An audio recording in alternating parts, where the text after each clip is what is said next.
Notre première belle vente de l'année, Anna Bécor, aura lieu le samedi 21 janvier.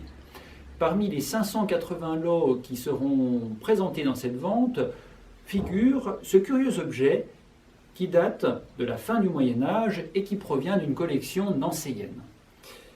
Cet objet est en buis, un bois très dense qui permet une grande finesse de sculpture, et il présente à l'extérieur un décor de remplage et de quatre feuilles, des motifs qui sont typiques de la sculpture de la fin du Moyen-Âge, du gothique.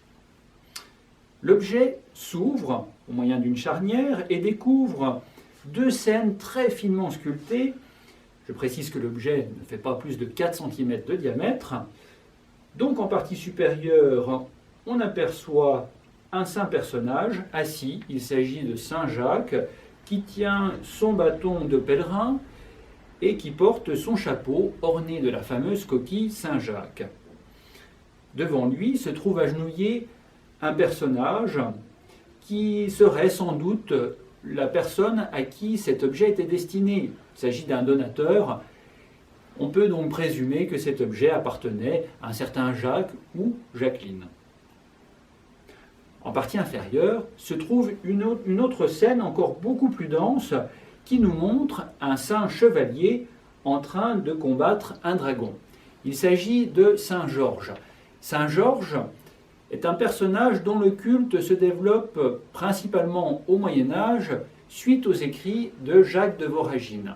Dans la légende dorée, Jacques de Voragine nous raconte que Saint Georges était parti délivrer la ville de Trébizonde et notamment la jeune princesse qui était livrée en pâture à ce dragon.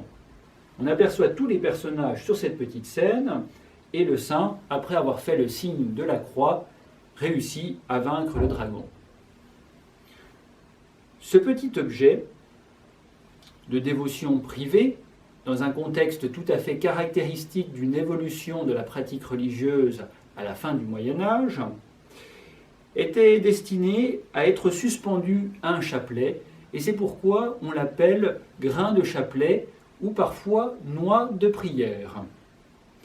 Il s'agit d'un objet religieux, mais également permettant sans doute de mettre en valeur le statut social de son propriétaire, car apparemment cette production fut très limitée et il n'en subsisterait aujourd'hui qu'une cinquantaine au monde.